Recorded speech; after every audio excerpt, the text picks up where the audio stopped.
Hello, hello, hello. My name is Joe. And I'm Jordan. Pop, pop, pop. Jesus Christ. What? Could have made it a little more percussive. Pop, pop, pop, pop. I'm sorry. Yeah, I told you every time I'm going to make a And, noise. and I always get my butthole just every time. Anyway, hey, Joe. How you doing? I'm doing great, man. How are you? Oh, I'm doing all right. It's been an interesting week, and it's been an interesting week in television, that's for sure. Yeah. And it's going to be an interesting show on Double Trouble Features. Ooh. Yeah. What do we got for today? Well, we're going to kick things off with a little House of the Dragon. They just dropped those trailers. I'm ready. And I ready. I just want to talk about it. That's all. Then we're gonna get into, of course, some movies that we're watching. You're gonna be covering Love Lies Bleeding. I'm gonna be covering Aristotle and Dante Discover the Secrets of the Universe. First of all, longest title ever. It was a book, and there's like, if you just made it Aristotle and Dante, it would have confused a lot of people. Still a long ass title. It is. It's hard. It's really difficult to type out. It's really annoying. Yeah. Then we're going to just talk about our TV show recommendations. God, some good ones, and I got a kind of. Actually, both of these are kind of throwback shows. So Yeah, they are. Yeah, so I'm actually really ready to talk about. Honestly, that. they were catered directly to us Yes. as individuals, as younger millennials. Yes, they are. And then, of course, we're going to go to our big topic today. Has TV peaked? There's a decline of a lot of shows being made. So I have some theories. I have some thoughts. Yes. Most of them deal with greed. Duh. Okay, so for our first topic, quick little topic, the trailers dropped. Trailers. And it's whoever is in charge of the marketing team over at HBO Max, they do need a raise for House of the Dragon, because that's marketing. That's marketing. It is marketing. All trailers are marketing, yes. Okay, yeah. Fun fact. People tend to forget all trailers are marketing, but stoking the fandom like this, it's literally poking the bear. Yeah. And I feel poked. All right, so if you don't know, House of the Dragons season 2 comes out June 16th. And again, I'm so ready. But if you didn't watch the last season, spoiler, one fraction of the Targaryens are trying to get all the houses. They are the true rightful heir. Mm-hmm. Because the king said, "Hey, my firstborn child, you're going to be the first queen." She said it's gonna be her, and that's what it should have been. But then Allison, isn't that her name? Allison misheard the ramblings of an old man, and now we got to go to war. Now we got to go fucking war, because back then there was no. People just didn't give a fuck. No, and it didn't help that everyone was named Aegon. Yeah. Like, girl, come on. And they thought that his daughter was the part of this prophecy. Yeah. He thought that she was going to do all this great stuff. And no, Allison has to go fuck it up. My least favorite part of the show is, like, we do eventually know how it's going to end at some way. That's why I don't. Still, but the ending, I still think it's. Oh, I can't fucked. wait. I can't wait. It's a beautiful ending. To see it. But we're not going to spoil the ending for everybody. But we're going to specifically talk about how these trailers came out, because they literally are like, are you team black? Are you team green? Hell yeah. First of all, and who the fuck is team green? Who is team green? I want to know. I just don't understand who could possibly be team green, because you're on Allison and Otto Hightower's side. Yeah. That's who's running the show. Who wants the towers to be in charge? It doesn't make any sense to me. And if you're rooting for those snotty ass kids, oh fuck all that all look like they bite, it's not even. It's not even. It's so uncomfortable, and like I don't. Oh, I lost my eye, so now I think I'm a badass, and I can just fucking kill my cousin. It just doesn't make any sense. The only good thing about this is we're going to get more dragons. We're going to get more beautiful people with white hair. I think there's going to be dragons. less fucking in this one. I mean, I hope so. It's more about the kids anyway. Yeah. What is this? Kristen? Sir Kristen. Yeah. Right? That sounds right. I don't know. Christoph? I don't know. That fuck ass bitch. The one he still looks mad. He still looks They're all so mad. They're he- all fucking mad. But he just still looks mad because what committed pedophilia once and now he's butthurt about it.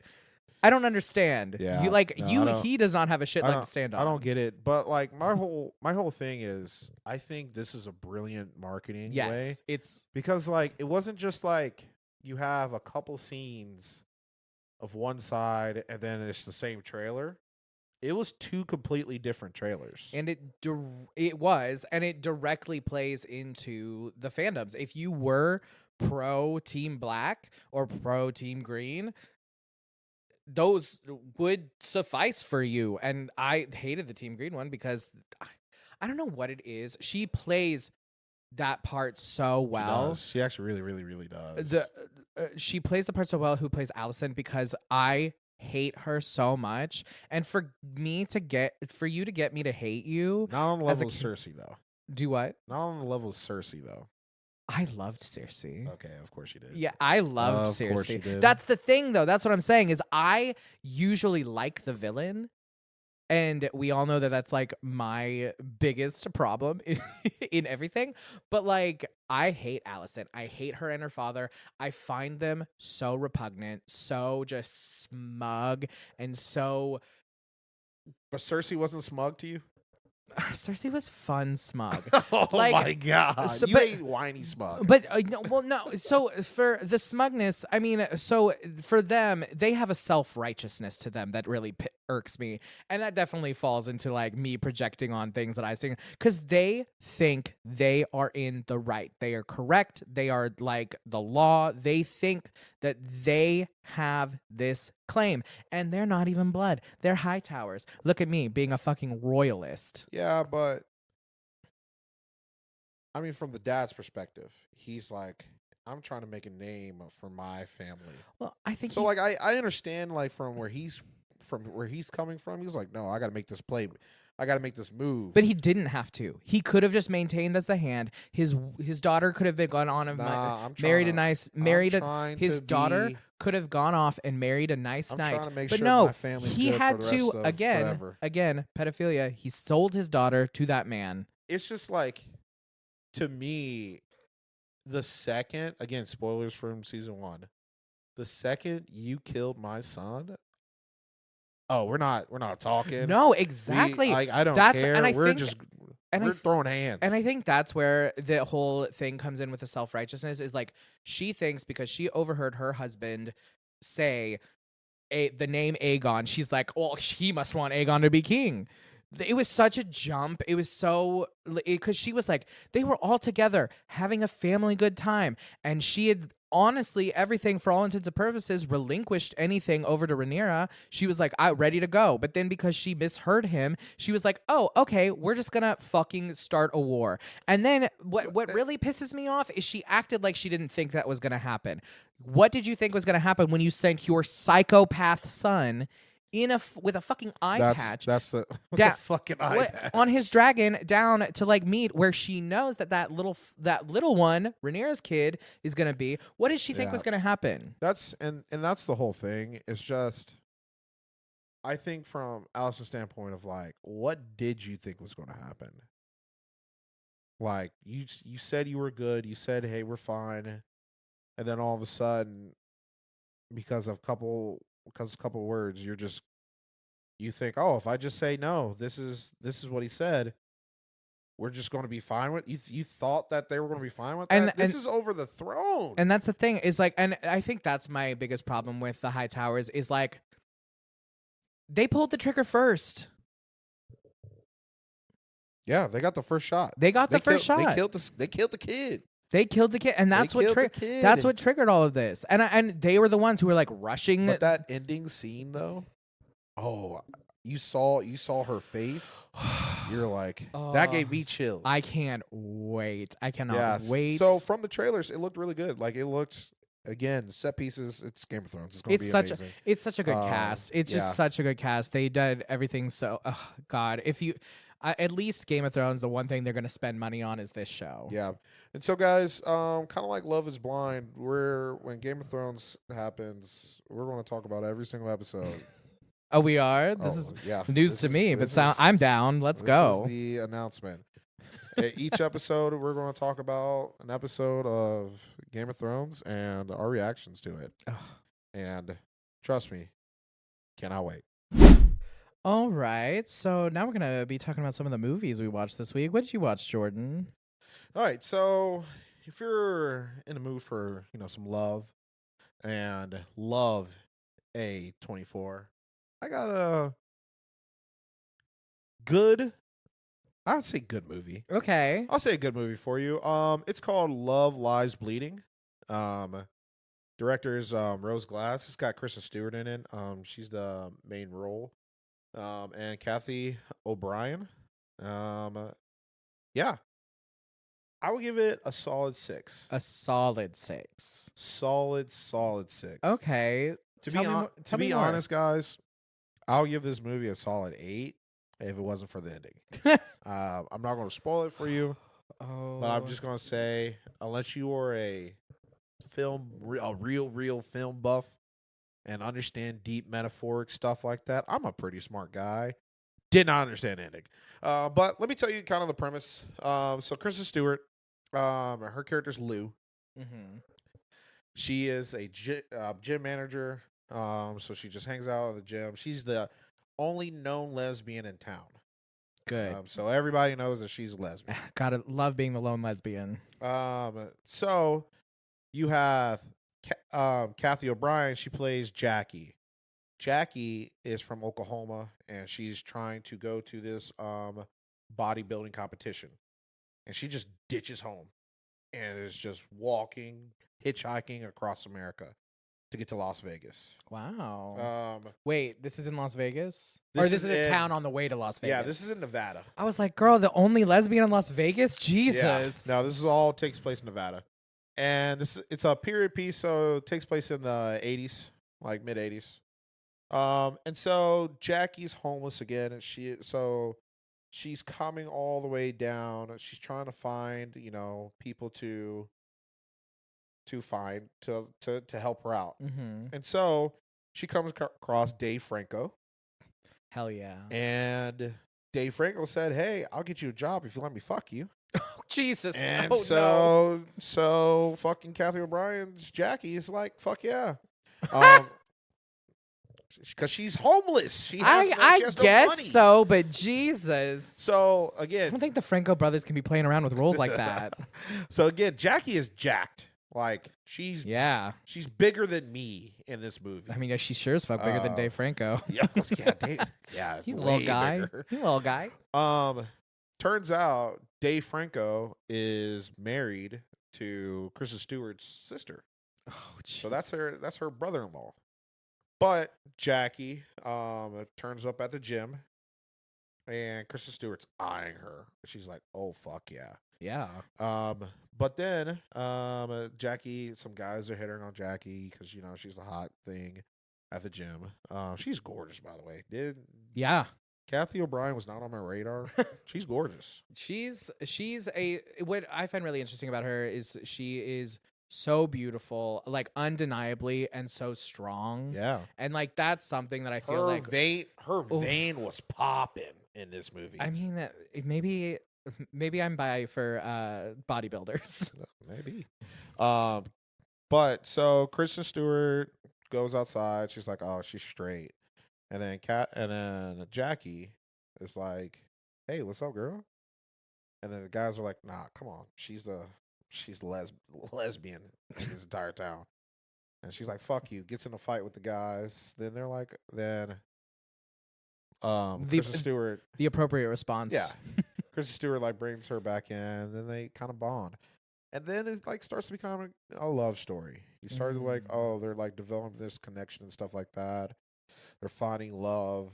Hey, they have sex. Then it's like, Jackie's like, "Hey, next time you're making me an omelet, can you make it with no yolk only?"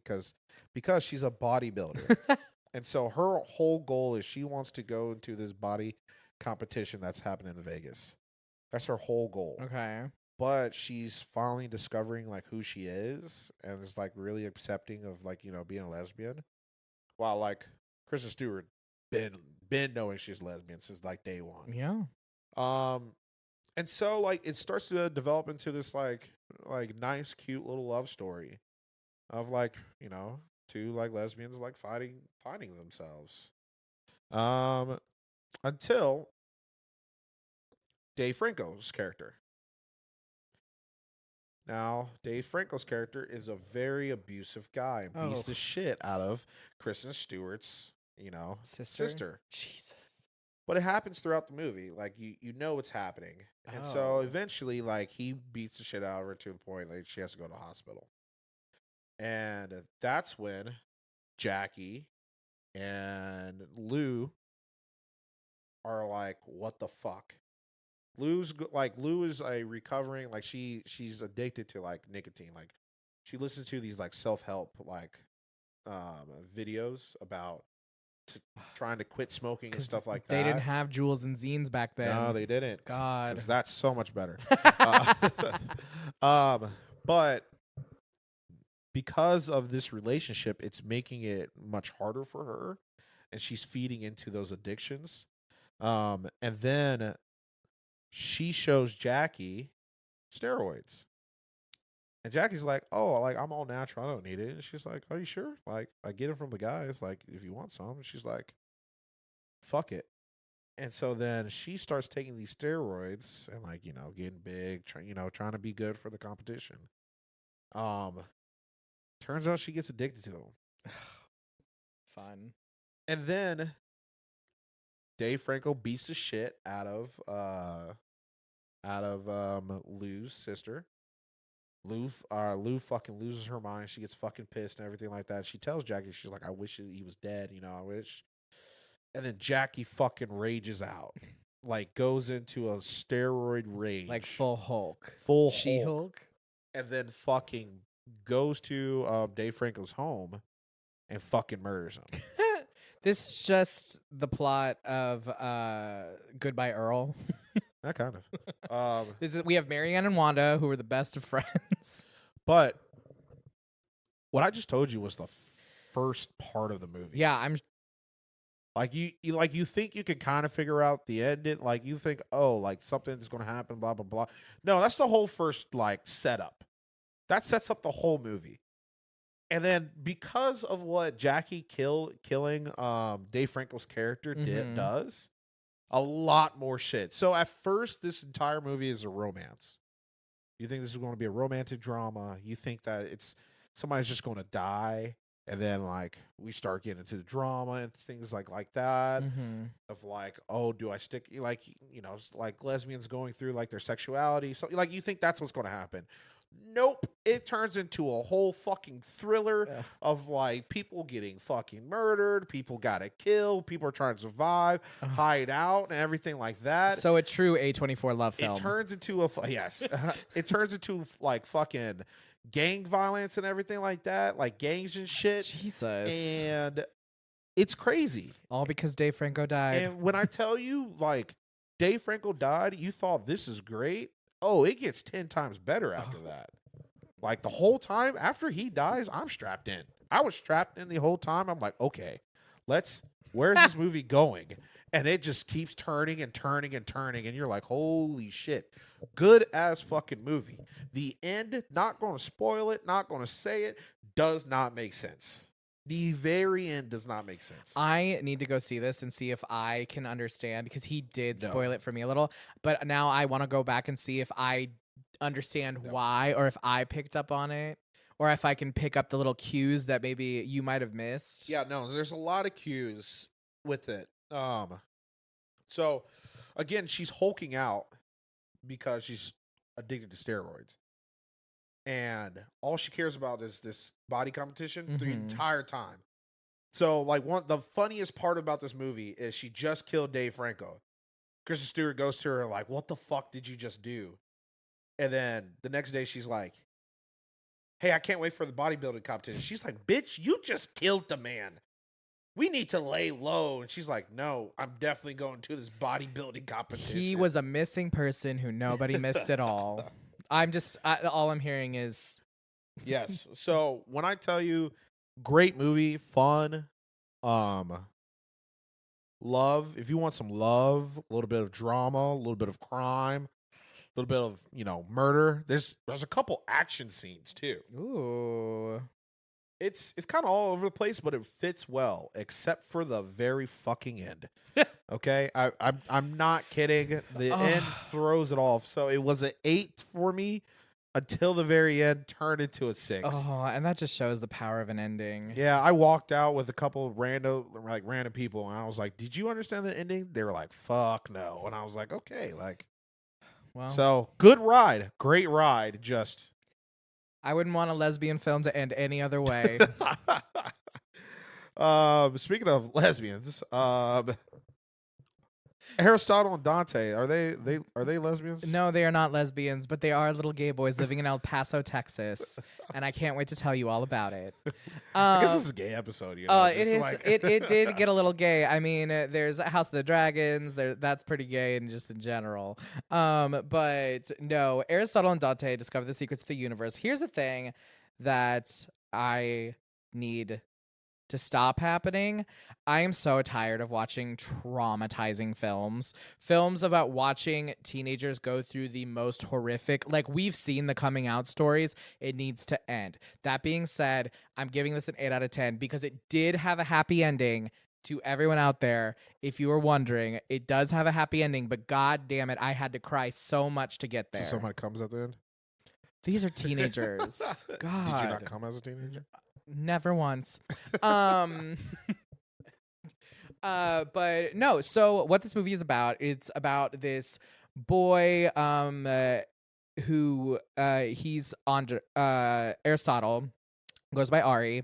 He is Mexican, lives in El Paso, Texas. If you don't know, El Paso, Texas is a very big border town. There's a lot of Mexican culture in El Paso, Texas. And so he's just traditional Mexican family. And they're just going about their lives, all that fun stuff. Can't swim. It's summer. He has nothing to do. He goes and hangs out by the pool, but he's just sitting on the pool there. And then there's this new guy who pops up. His name's Dante. He's mixed. He's half white, half Mexican. His mother is Eva Longoria, and it was watching. She's gorgeous. Watching Eva Longoria play the supportive mother is just like chef's kiss. Exactly what I needed. She's aged like fine wine too. She doesn't look any different, so yeah, I guess. Exactly. And what's really annoying is I'm watching Desperate Housewives right now for the first time, and watching these two concurrently was abrupt. But so what it is, they become best friends, like biffles for life. Because Ari, he doesn't really have any friends. He doesn't like hanging around people because he's like, I always knew I was different from people. I don't really know why. He's just like, I'm just a different person. So then he meets Dante.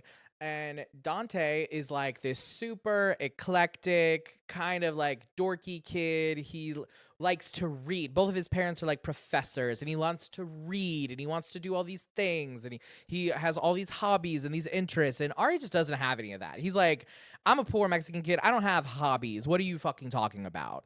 And so they kind of go in, and how their friendship forms is they're like sitting on the side, and he's like, I'll teach you how to swim. And so they start hanging out all the time, at the pool. Then they become best friends, and they kind of just keep going into it. But then Dante's dad gets a job in Chicago, and they have to go away for a year. Because it's like a moving professor job or whatever. Yeah. So he is like, but I'll write you, please write me back. So they're going through all of this stuff. They're living their lives by themselves, and they're really kind of just like continuing their friendship, but from a distance. And so they get to tell each other about, and it's all letters, because this isn't like I couldn't tell if it was late 80s, early 90s. I feel like the 80s and 90s are kind of starting to blur a little in terms of like aesthetic. They 100% are. And it's so like I couldn't really tell exactly what time but they were writing letters to each other. And Dante is telling him about it, like they're talking about girls that they're dating and that they're talking to, all this stuff. But then Dante is like, I realize I don't like making out with my girlfriend, and I think I'm actually gay. Ari doesn't know what to do with this information. He just kind of like is just like on a letter. Yeah, on a letter. and he just doesn't know what to do with it. That'd be like days. That's like weeks. Like So back then. yeah, so you really get to see their relationship flourish, but then Dante comes back. Ooh. Dante comes back for summer, and you get to see their reunion and all this stuff. But oh my God, from there on out, trauma. It was just like watching. Ari was still trying to figure himself out. Dante kind of knew what he wanted, and it was very simple. But like they hang out, all this stuff, and Dante they're hanging out. And Dante goes, "I want to talk about the letter. I want to talk about it." He's like, "I need to know that you're going to be my friend. If you're not going to be my friend, I cannot continue this." He's like, "I need you to know that you will be there for me." And Aristotle says, "I only have one rule: no kissing." He's just Butt like, stuff. "These are children." Children do butt stuff. You're okay. Jesus Christ! Please cut that out. Hey, I'm an ex-teacher, Please man. cut that out. I'm an ex-teacher. They've least- told me some things. At least say teenagers. Jesus. Are they not teenagers? They are teenagers, Okay, there you but then again, they're still children in my eyes. So I'm sitting there, and he was just like, "Okay, but no kissing." And so then they just go about their day and all this stuff. But then it gets brought up again, and that's what I'm gonna leave you with, because, like I said, after that, it is just trauma. There is a happy ending, but we have to fight through a lot to get there. It's just so much, and I cried for like this entire second half of the film. So, Personal, like, would you say like it's a more sadder movie than like happy?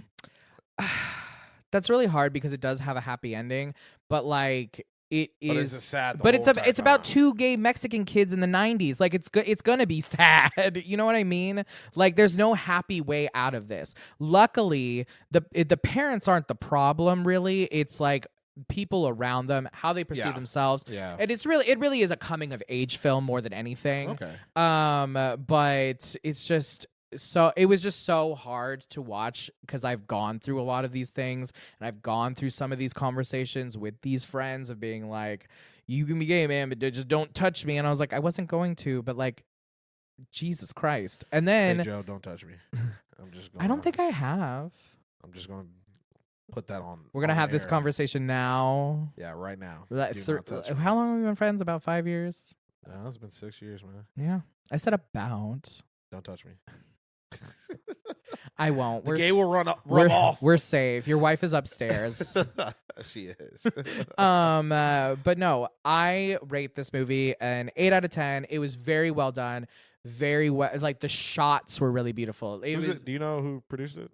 Or what's it on? What you watching on? It is on Stars. So Hell yeah. it is on Stars. So Hell if you're Shout out Stars. if you got I love Stars so much. I'm not gonna, okay, being honest, growing up, because we had HBO, we didn't have Cinemax. Okay, Rich. We had my mom was like, if I'm having cable, I'm having it all. I wish my parents had. So we had Showtime. I watched Stars probably more than anything. I love Yeah, Stars. they have some good movies over there. It's like those random movies like Aristotle and Dante. Yeah. Discover the Secrets of the Universe. It's good stuff, but they also have really good original programming But as well. now that I'm older, I'm like, I'm not paying for Stars. No, I wouldn't either.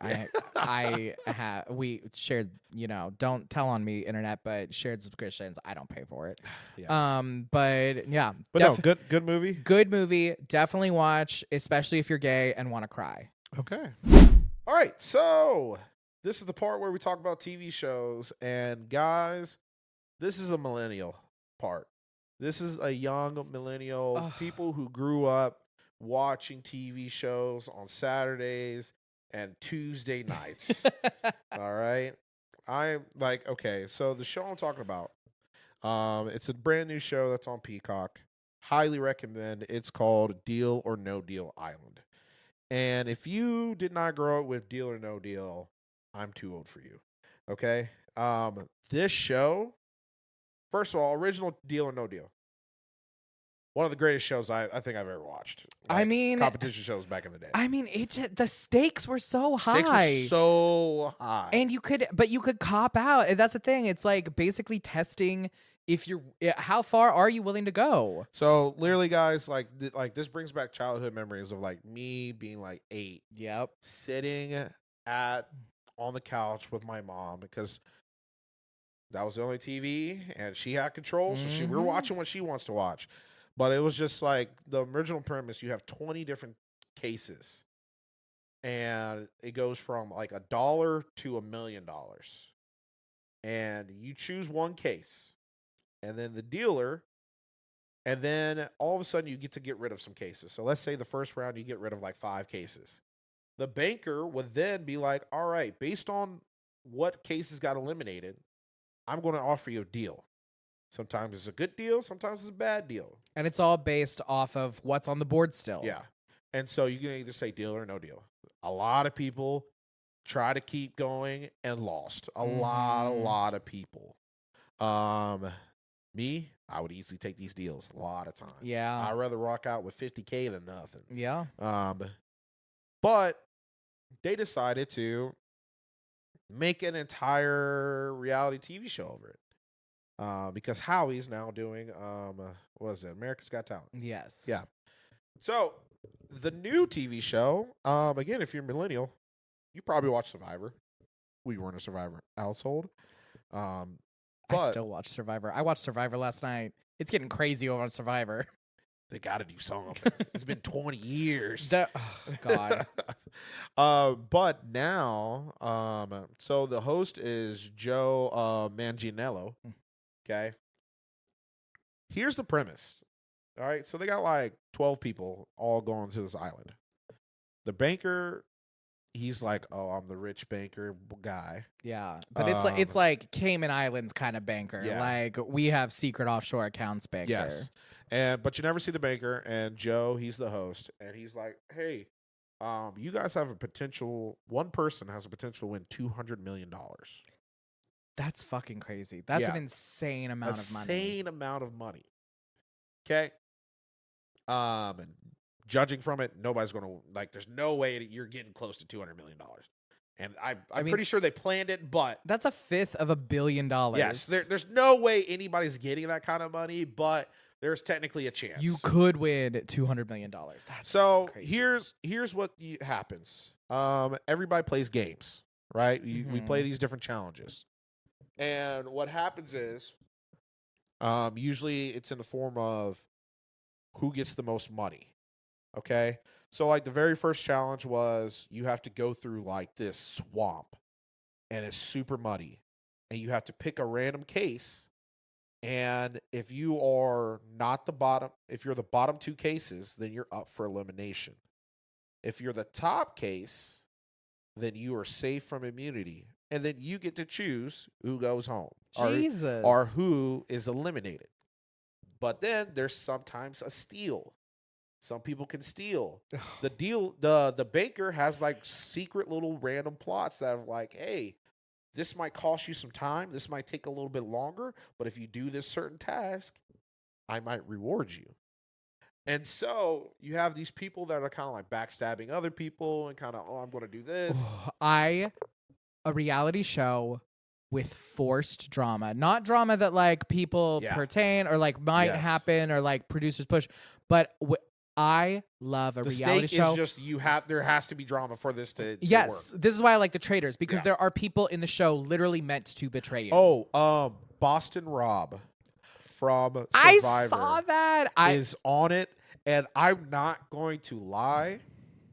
Like, I want villains, to like, because you need villains for entertainment. I'm so team villains. Oh, he's perfect. I'm so team villains on anything. Boston. So the thing about Boston Rob is like, so if you don't know who Boston Rob is, he is like the ultimate villain for Survivor. Yes.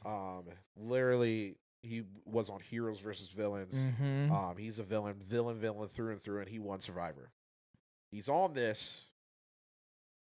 And he's still him. And he's like... He's still him. Isn't he like one of the only ones from previous shows? Like they all seem like... A lot of them are like normies. Yeah. I did see... Everybody's normal except for him. I did see some of the first episode. I was really confused by that. Yeah, no. But the thing is, he still is him. Like it was like, hey... Like they had to do like a crossbow challenge. Mm-hmm. So like one of the challenges is you had one person had to climb a fucking tree, get arrows, then come back down, give the arrows to a person. Oh my God. And then the other person, the other teammate, has to shoot at the cases. The smaller the case value is, the bigger the target. Mm-hmm. So the $1 million one, or the $1.5 million one, was hard to hit.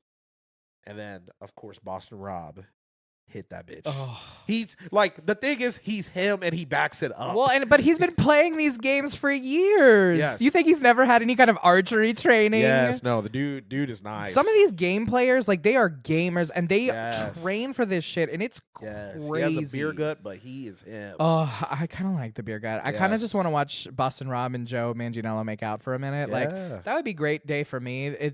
I mean, please, Joe and Rob, do the But- world a favor. But anyway, so the whole premise is, okay, all the cases that got picked up, somebody gets last, okay, or the top person who wins has to choose somebody to eliminate. That's where the drama and everything like that comes in and stuff like that. Yes. And then you choose to eliminate one person. The person you choose then has to play a game of Deal or No Deal. What? Yes. What? They have to go through all of that and Yeah. then play a game of Deal or No So Deal? then the person who's last plays a game of Deal or No Deal. And so then all the cases that they just got go on one side, and then the banker puts on bullshit cases to fill it up. So like, let's say like we got 10 cases, like ranging from like $100,000 to $1 million. Yeah. He'll put on 750 to a penny. Then you have to play a game of Deal or No Deal. Bro, I don't remember Deal or No Deal being this hard, but they're like first round, 10 cases, go. Like you have to cut it in half. Oh and I'm just my like, oh my God. Jesus Christ. And so like they're just picking through them. And so here's the thing. The goal is if you get, so again, like for Deal or No Deal, the banker will give you deals. If you take a deal, it has to be a good deal, meaning the deal is worth more than what case you picked. So if I chose a 750 case, whatever deal the banker gives me has to be more than 750. Or if I pick the $1 million case, it has to be less than $1 million. So, okay. So then. So if I get a good deal, I don't go home. I then get to Oh. choose anybody I want to eliminate. Are you fucking kidding me? I'm not. What? If you but if you lose, you go home. So it's Oh my God. so it's really Deal Well, or No Deal. And then, is that person who are they still safe if like the person who yes, put the them person who won. Okay. The person who won is immune. They are not. Okay. And sometimes they team up, so like a team is immune, and you have to pick somebody else. Gotcha. But like usually the winner is immune and cannot be kicked off. But bro, it's so intense because the thing is, in this game or in original Deal or No Deal, you could take a bullshit deal. You know it's a bad deal. You know you're not making that much money, but at least you're taking home something. Yeah. In this, whatever deal or whatever's in your case is left, that goes into a pot. You don't take that money home. And what happens is over the course of like 12 episodes, that pot gets bigger and bigger and bigger. And whoever's last, whoever wins all these competitions, then gets to play Deal or No Deal. Oh, And gets to play for the mega pot. I cannot imagine having to go through all of that just to have to. This is part of the reason I didn't become a teacher was because you want me to go through 4 years of school and then one test determines if I become a teacher or not. I mean, that's a lot of jobs, though. No, it's not. It's a lot of jobs. But anyway, but that's why I didn't do it. But yes, so you have to go through all this bullshit. And at the end, you can still come home with nothing. So you could go 12 whole fucking, I don't know if it's days or weeks or whatever, but 12 whole episodes and still not come home with that much money. So again, like, at least so right now, currently, there's only 4 episodes out. So in the first 4 episodes, the most we've gotten to is like $2 million. So like there's millions of dollars each time. But like at least like I'm not going to tell you exact numbers, but some numbers are like, oh, only like $60,000 gets put in a pot. $200,000 gets put in a pot. This is so stressful. No, it's super stressful because again, it's not because like there was this one point where the fucking banker is a dick. He's always a dick. It's like they had the 100, they had the 300 and 500, and then they had the fucking $500,000 one. And he says, "Oh, I'm going to make it fucking hard for you," and puts that bitch super high. And it's just like, take that deal or no deal. Because remember, you want the deal to be better than what you have in your case. Mm-hmm. I'm not going to tell you what was in the case. I'm not going to tell you what's in the case. Oh my god, it's tempting. Now I gotta go watch it. You're right. Especially like because again, the banker knows what's in each case. Yeah. So the odds would in that scenario would be in your favor. Yeah. But you never know. Oh, it's good. It's good. It's good. It's entertaining, but it does bring back that whole like Deal or No Deal nostalgia. But with its own little twist of Survivor, which I do like. It's very enjoyable. I give it a solid 8. Yeah. There's just one guy who's like the biggest fucking nerdy dude. I saw him and I'm obsessed with him. The weak, feeble, giant nose. Yeah. I love fucking him. Nerd. I want him and Rob to become best friends. Literally half the women on there were like, "Oh, I'm going to like team up with him. I want me and him to be last because I know I can take him." Oh my god! Like that's how feeble he is. But they literally say, "I can take this kid." Oh my god! Well, he's got to be like 19 or something. All for beating up 19-year-olds with big noses. Yeah. But anyway, talking about nostalgia.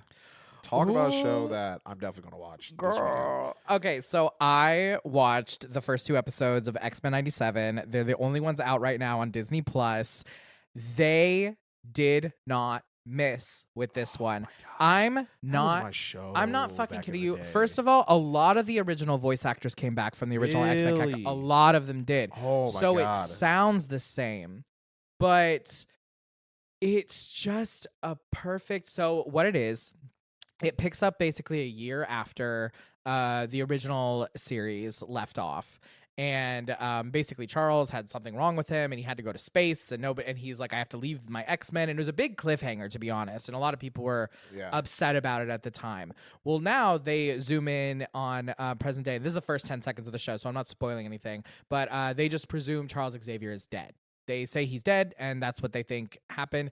And so now what we see is Jean and Scott, Cyclops, they both are taking up the mantle of Charles and what it is that Charles wanted at the end of the day, which was equal rights and coexistence between mutants and humans.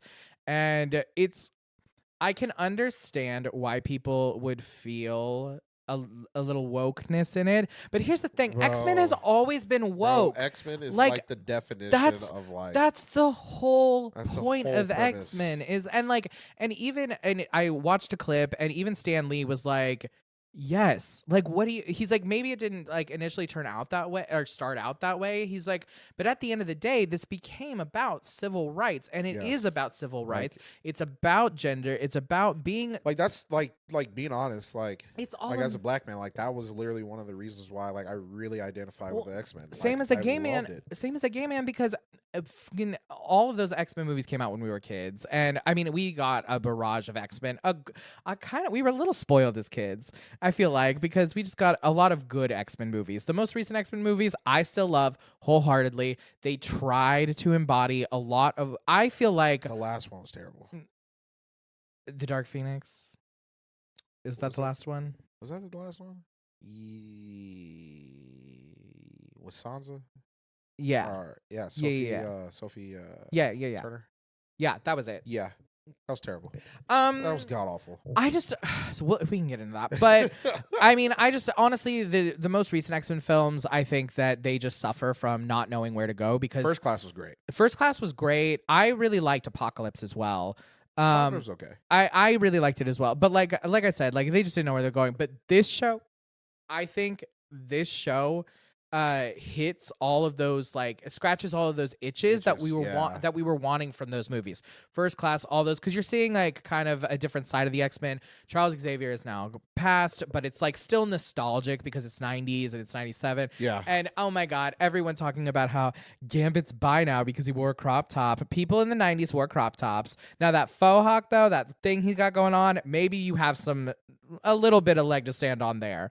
But no, it was just, first of all, the animation is just perfect, spot on. Looked beautiful. It just looked like they took the original and updated it and just added just a little bit more flair on it. There's just a little more flair. There's a lot more color. The Vibrant. The way that they play with color, it feels like you're watching a comic book movie come to life. And I've never really seen it like that because it's got almost a 3D element to it. So here's my biggest thing. For people who say that 2D animation is dead, fuck off. First of all, not at all. First of all, who won Best Animated? It wasn't a 3D animation.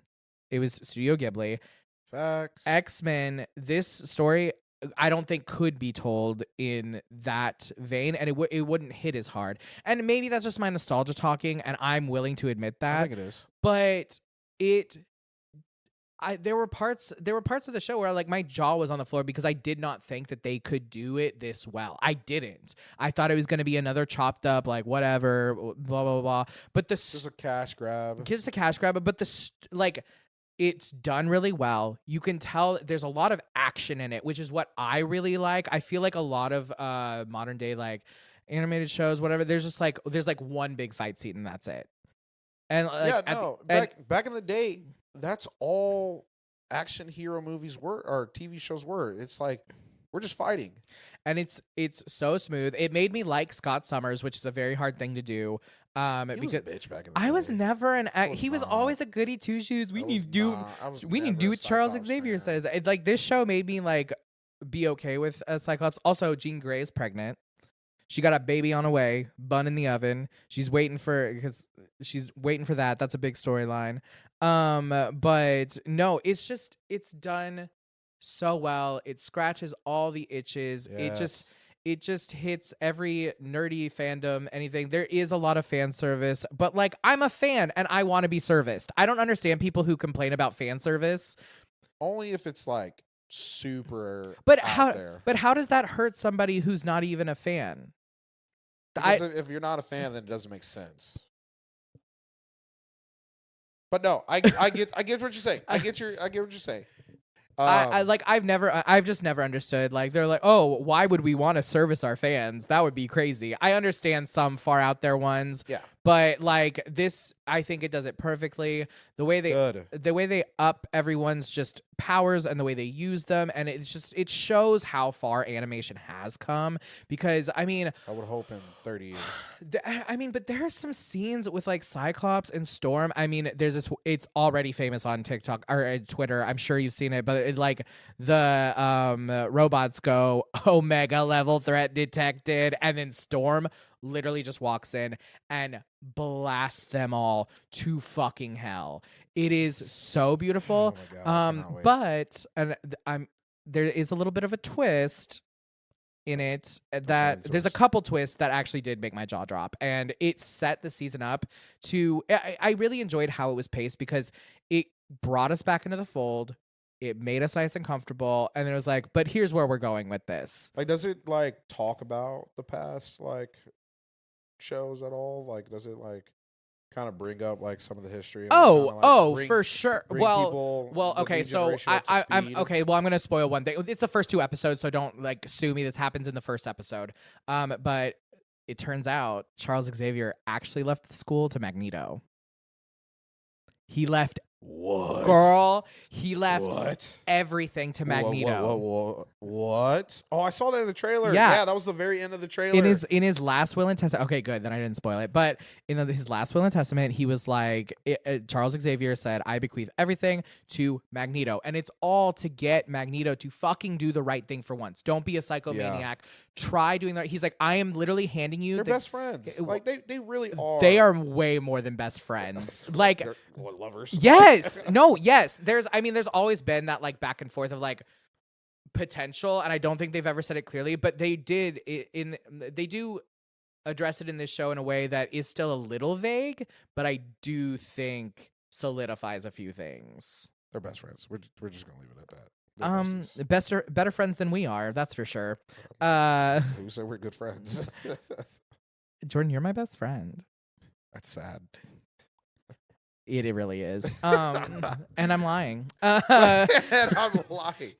No, but like literally, like I was just telling him, I cannot wait to watch this. Because I'm waiting for. I want to feel that nostalgia. So like I'm going to wait for Saturday morning to get some cereal, get a Pop-Tart. Ooh, what toast cereal? that. What cereal? Hey, Fruit Loops. Ooh, that's a good choice. Actually, no, not Fruit Loops. Fruity Pebbles. Oh, Fruity I'm not a Pebbles. Pebbles guy. Not a Pebbles guy. That's too loose and they get too soggy too quick. I don't eat fast enough. Oh, I'm wait, a slow wait. eater. No. What am I doing? I'm actually wrong on all those tricks. Tricks are my favorite cereal. Huh. Yeah, I love because tricks are for kids. Interesting. So literally, I want to get a bowl of cereal, get me some tricks, fill up the bowl. You know, I don't like that much milk. I'm not a huge milk guy. I just like to wet the beak, and I'm gonna turn on X-Men 97, and I'm gonna turn on 97. I'm gonna watch it. How long are the episodes? They're 30 minutes, but it's like a full 30 minutes. Okay. It's not like 22. Yeah. It's just it just does everything right, and it shows that you can do everything right. So why aren't other people doing everything right? That's what I want to know. And like the thing with like this and Deal or No Deal Island is like you can do nostalgia things And update them. and update them, make them better, and not make it feel like a cash grab. Yeah. All right. And for our big topic today, Hollywood Reporter came out with something that like really piqued my mind, and I just wanted to, talk engaged and see what you think. They said TV has peaked. It's done.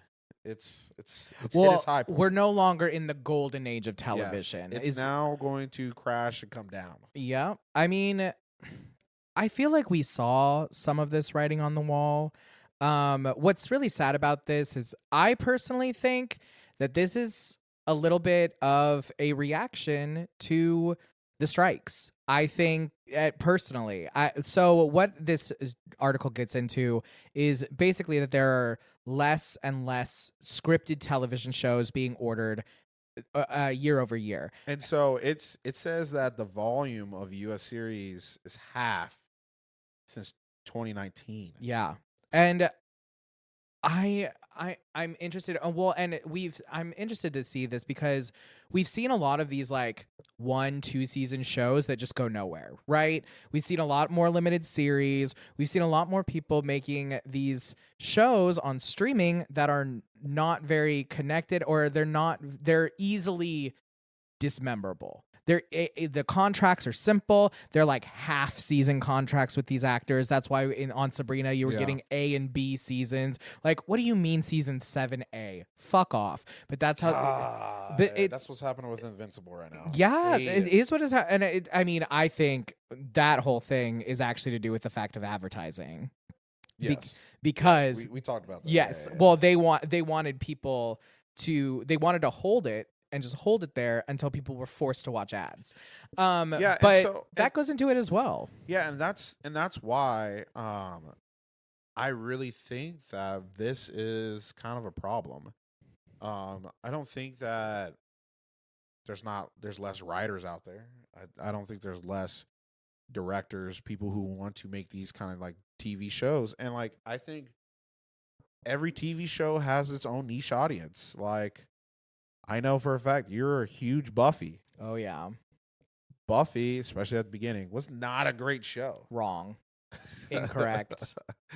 But when you give shows like that time and Yes. give it like nourishment, Yes, because I'll give you that. Season 2 was much better than season 1. yeah, they become better. But like, you don't get shows like Friday Night Lights. Like, you don't get like But so, and here's the thing, and here's what I actually think. Like, what the biggest upset was streaming. Streaming is what actually caused this huge upset in television. Because back then, television shows, we talked about how they used to be 22 episode seasons and how they used to be shot. When you shot a pilot season, you would shoot the second season with it. It would be part of the thing. So if you didn't renew it, you would still have something to put out during that time slot while you figure things out.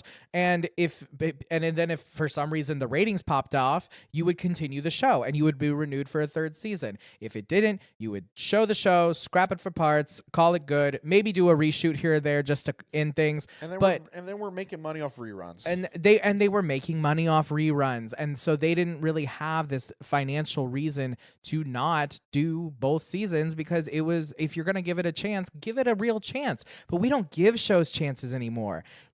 And I actually think because those TV shows, like the ones that like nobody like, oh, this is not hitting. Mm-hmm. This is not going to make the 7 o'clock, the 8 o'clock night.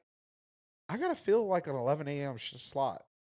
I got to fill a 10 a.m. slot. Yeah. Somebody's watching this channel. But now it's... Or secondary channel. But now there's no original program. There's hardly any original programming during the day. Yeah. God, no. it's all infomercials and ads and people selling ad space. It's all basically become with cable. Yeah, it's just straight up ad space. And so I think that's one of the reasons why, because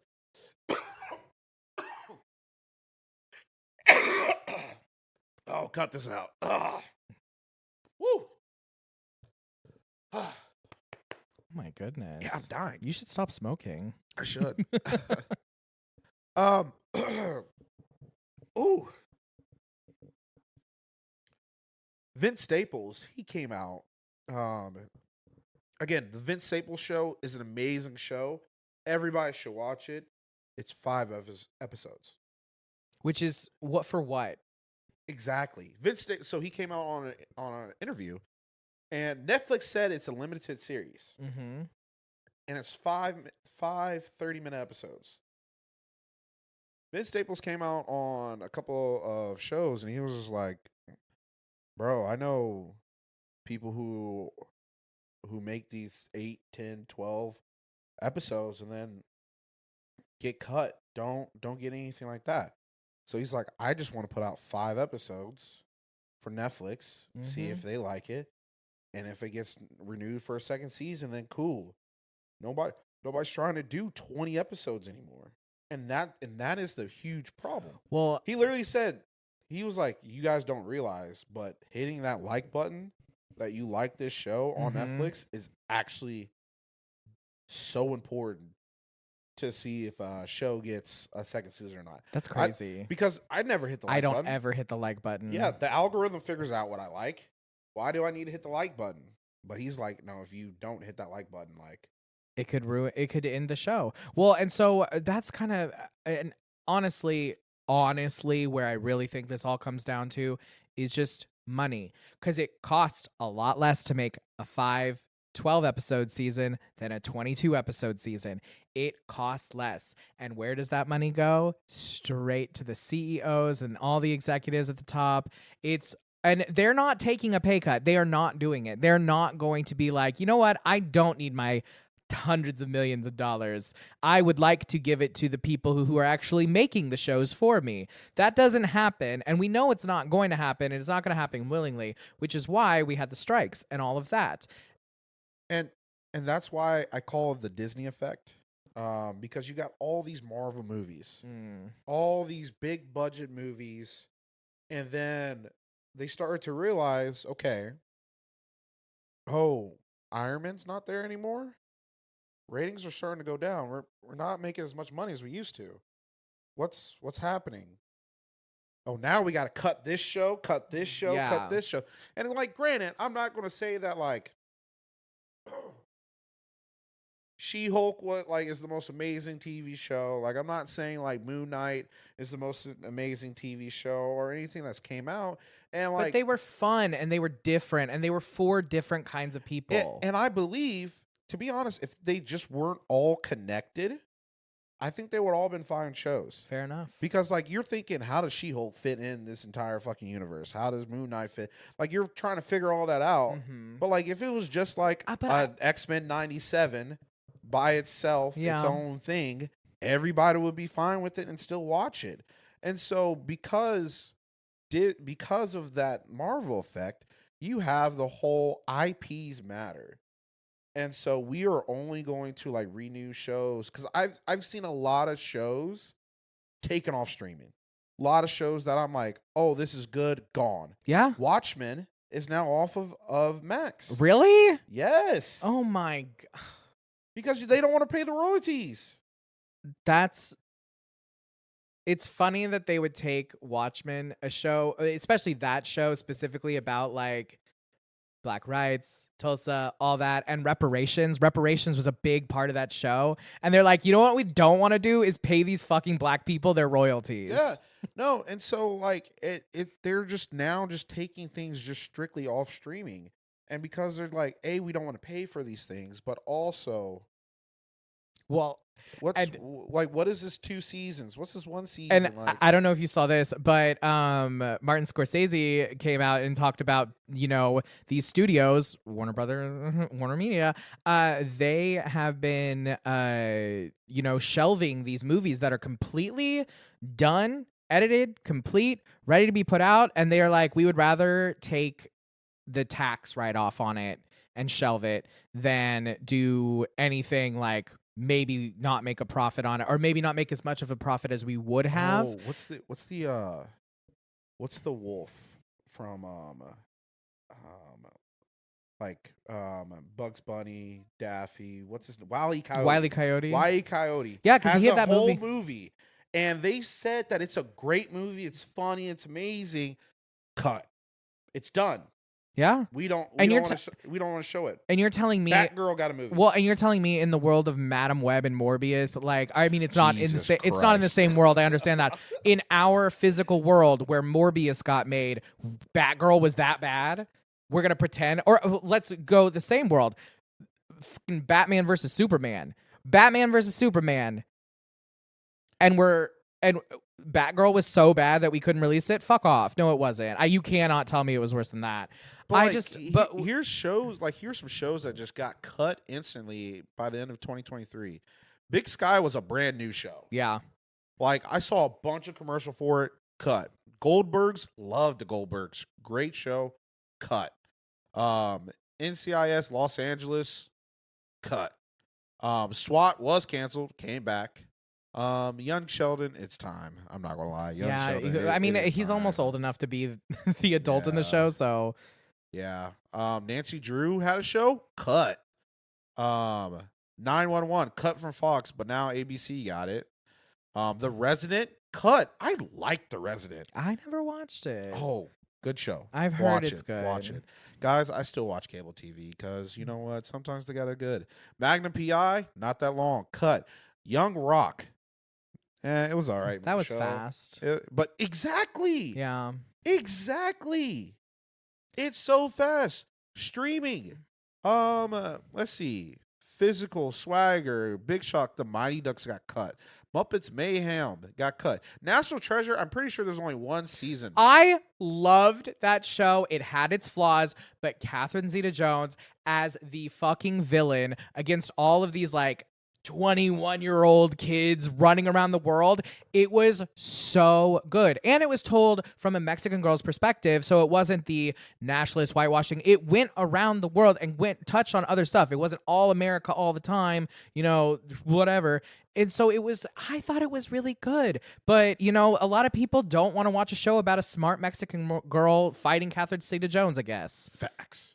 A Black Lady sketch show only had 2 seasons. Got cut. I love the Black Lady sketch Reservation show. Dogs, cut. and that was actually very highly like critically Wait, acclaimed. really? Yes, I'm very Cut. surprised by that. I didn't know that. How I Met Your Father. What they only had? What, one season, 2 seasons? 2 seasons, and it. Yes. God, Cut. I like that show too. That's the thing. No, Is like, Gossip Girl. Cut. yeah, after 2 seasons, and they ended on a bunch of cliffhangers. That story was not complete.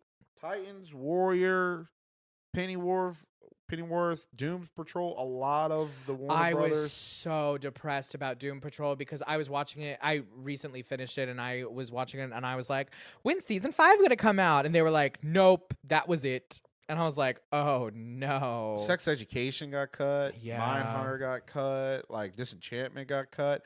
Like, so again, oh yeah, I forgot. Pitch Perfect had a TV show. I forgot about that. I did not watch that show. Oh, I no, think I tried to watch no. it once. It's like Boomer Goes to No. Germany. Yeah, no, I'm good. But this all goes back As long as P Valley is not on that list. God, I know they're gonna cancel it soon. It's so good though. I love P Valley. And so to be honest, I think this is what's the biggest problem.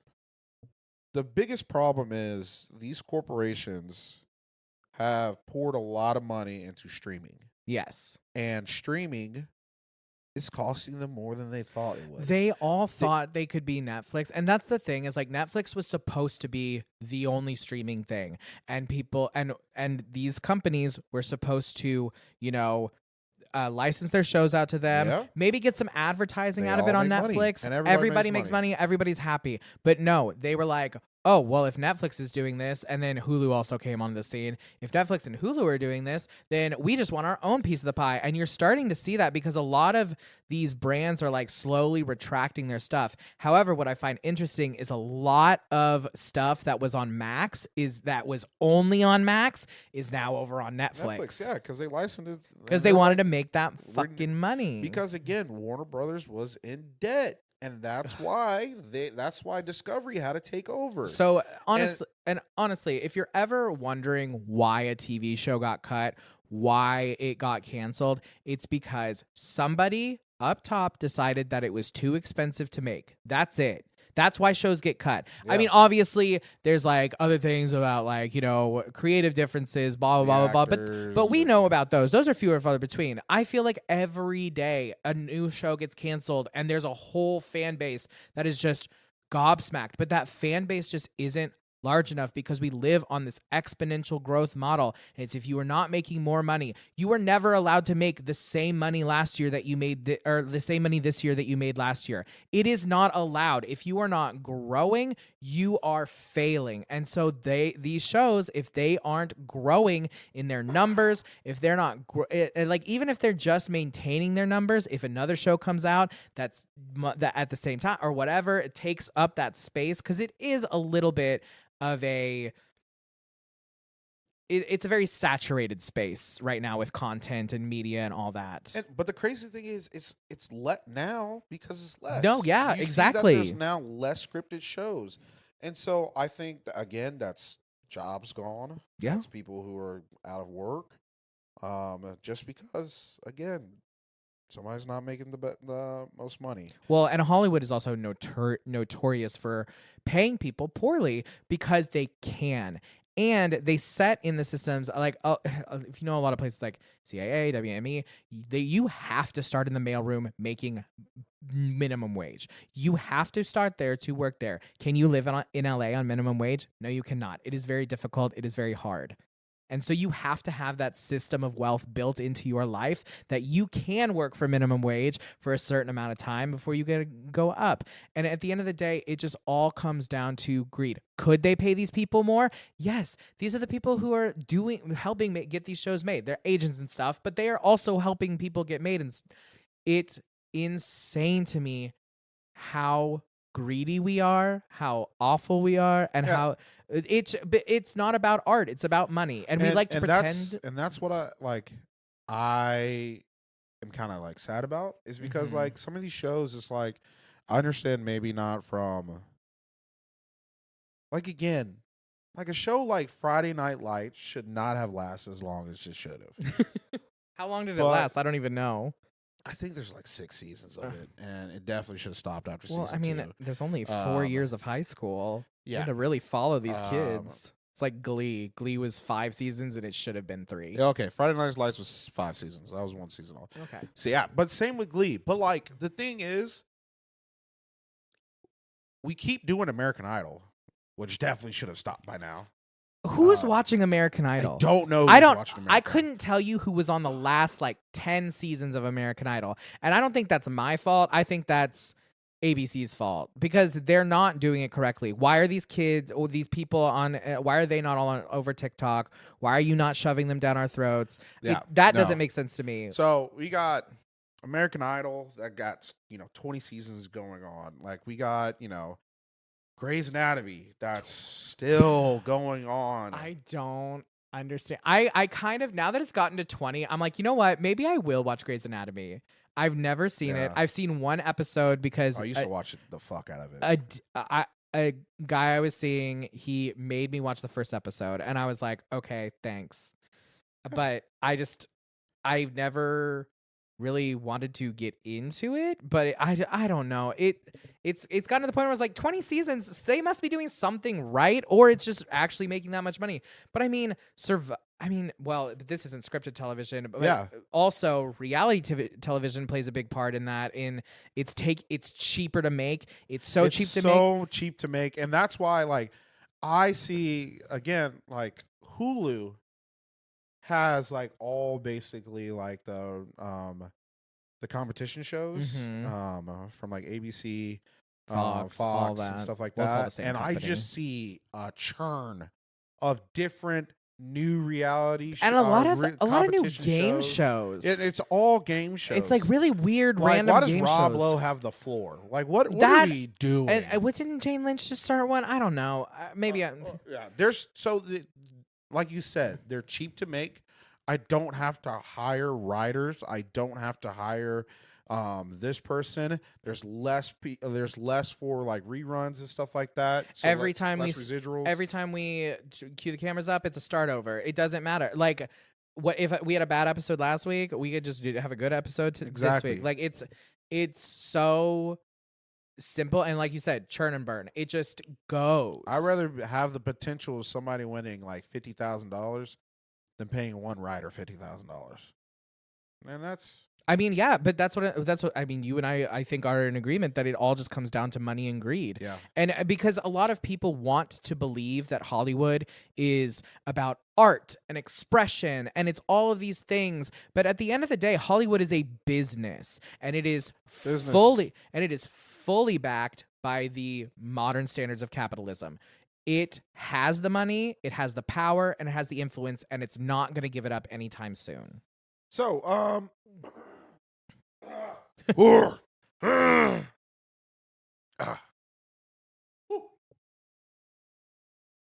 so tell us what you guys think. Do you think that TV has reached a peak? That it's downhill from here? It's just going to be downhill from here. We're going to go back to where we're only watching 3 shows and everything else is just crap. God, am I going to have to be left alone with my thoughts? I guess I'm just going to have to go over to TikTok like they don't want me to. That's the thing, is if you're not going to be providing the programming, I'm going to go elsewhere to find it. Be a normal millennial and watch YouTube every day. That's so weird to me. I don't get the YouTube thing, but I know a lot of people who do it. I watch YouTube every single day. Oh, that's crazy. No, that's not crazy. I know it's not crazy. Yeah. But I do not watch YouTube like that. Love it. But yeah, so that's going to be the end of our episode. Again, please like, subscribe. Please hit that like button. This is Double Trouble Features. I'm your host, Jordan. And I'm the other host, Joe.